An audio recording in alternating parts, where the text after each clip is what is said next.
اگلا سوال ہے، ساتھی ایک سوال کرتے ہیں کہ جیسے کہ پاروں کے تعلق سے بہت سارے لوگ ہیں، یہ جیسے ویڈیو کلپس وغیرہ بھی آئی ہیں، لوگ کہتے ہیں کہ یہ پاروں کی حقیقت قرآن میں کچھ نہیں ہے، یہ نہ شریعت ہے اس کا کوئی تعلق ہے، بلکہ یہ ایک بیجا چیز ہے. اور ایک صاحب تو کہتے ہیں کہ میں اصلاً اس کو مانتا ہی نہیں ہوں کہ اس قرآن کے کوئی پارے پہ کوئی چیز ہے. تو اس میں ایک صحیح موقف کیا ہونا چاہیے؟ دیکھیے، کوئی مانے یا نہ مانے اس کا ایک بنا آرام پرسنل مسئلہ ہے، لیکن اصل چیز جو ہے، دیکھیے نبی کریم صلی اللہ علیہ وسلم کے زمانے میں قرآن مجید صرف آیات اور سورتوں پر مشتمل تھا اور اسی کا اہتمام ہوتا تھا. لیکن آپ جانتے ہیں کہ قرآن مجید کو ایک مہینے میں پڑھنا، اللہ کے رسول نے 7 دن میں پڑھنے کی اجازت دی ہے، جیسا کہ حدیثوں میں وارد ہر انسان جانتا ہے. 1 مہینے میں 40 دن میں یہ ہے وہ ہے.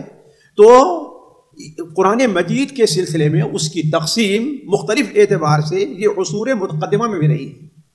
مثال کے طور پر ابو داؤد میں روایت ہے کہ صحابہ کرام رضوان اللہ علیہم اجمعین کے زمانے میں جو چلتا رہا ہے وہ حزب چلتا رہا ہے. جیسے پوچھا کہ تم لوگ کیسے پڑھتے تھے، کیسے قرآن کو تقسیم کرتے تھے، تو کہا ہم لوگ 3 سورتیں، 5 سورتیں، 7 سورتیں، 9 سورتیں، اس طرح کا 13 سورتیں اور ایک مفصل، یعنی 3 سورتیں کا ایک حزب بنا لیا ہے. وہ کون کون ہیں؟ بقرہ، آل عمران اور نساء.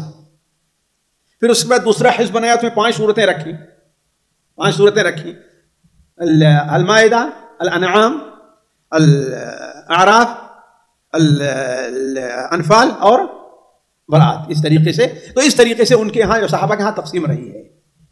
بعد کے زمانے میں قرآن احزاب میں بھی تقسیم ہوا ہے اور پاروں میں بھی تقسیم ہوا ہے. 30 پاروں میں تقسیم ہوا ہے، 60 حزب کے اندر تقسیم ہوا ہے، ایک نہیں ہے. اور ایک حزب کو 2 حصوں میں تقسیم کیا گیا، ربع حزب، اس کے بعد نصف حزب. آپ دیکھیں موجود ہے کہ نہیں ہے، جیسے ربع جز اور یہ ہے کہ نہیں ہے.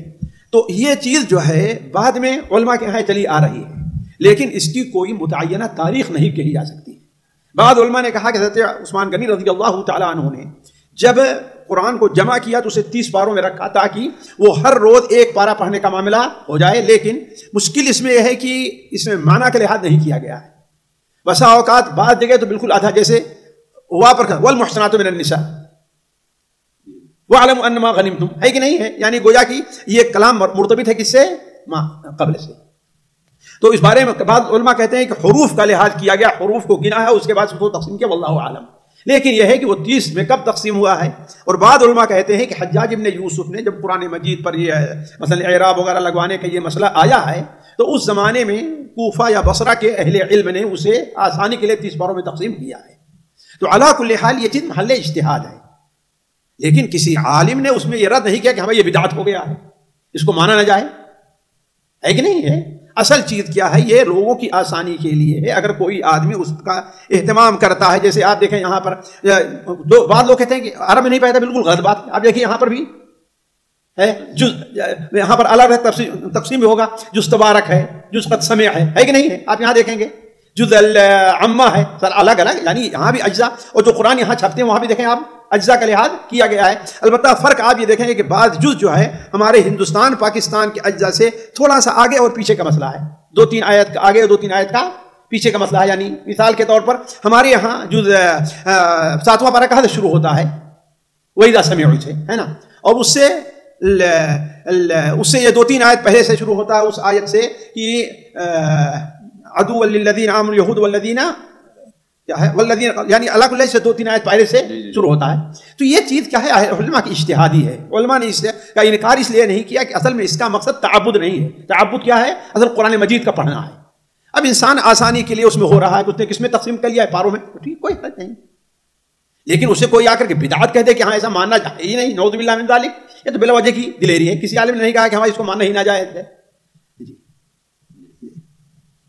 یعنی اس کا اہتمام، اگر جیسے مثال کے طور پر 1 پارہ پڑھتے ہیں بندے، تو وہ بھی تو اہتمام ہو گیا نا اس کو لے کر. بھائی اپنی آسانی کے لے کر رہے تھے اللہ کے رسول، لیکن صحابہ کرام نے احزاب میں تقسیم کیا کہ نہیں تقسیم کیا؟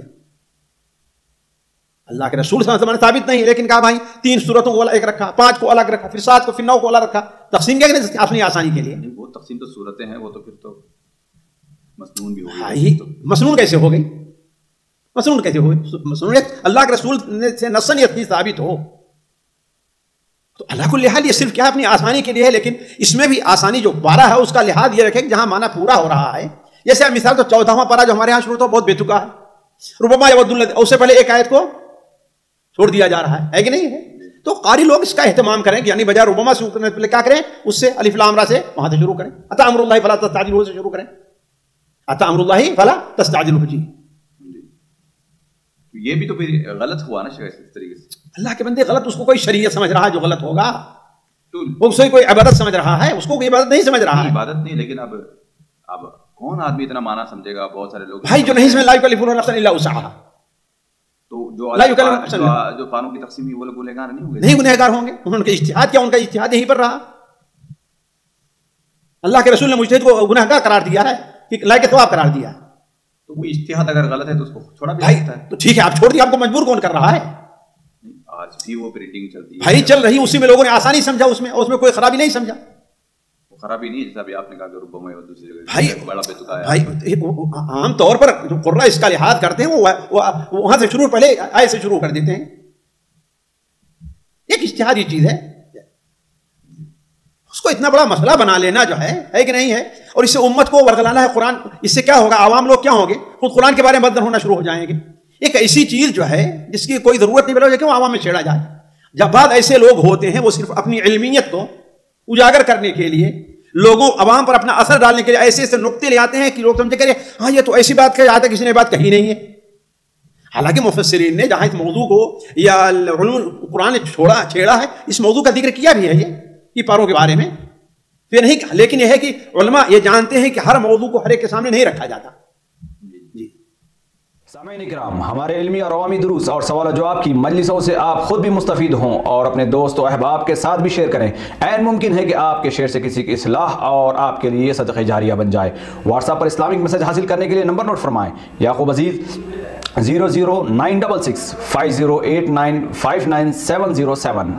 واٹس ایپ سوال جواب گروپ میں ایڈ ہونے کے لیے نمبر نوٹ فرمائیں: عبدالسلام عمری 00966 502627 622. نمبر بھیجتے ہوئے نام اور پتہ ضرور لکھیں. اسی طرح ہمارے یوٹیوب چینل اسلامی دعویٰ کو ضرور سبسکرائب کریں تاکہ ہماری ہر نئی اور اہم ویڈیو کی اطلاع آپ کو فوری حاصل ہو جائے. تمام دروس، مقالات اور سوال و جواب سیریز کے لیے ہماری مشہور ویب سائٹ www.islamidawah.com کا مشاہدہ کرتے رہیں. السلام علیکم ورحمۃ اللہ وبرکاتہ.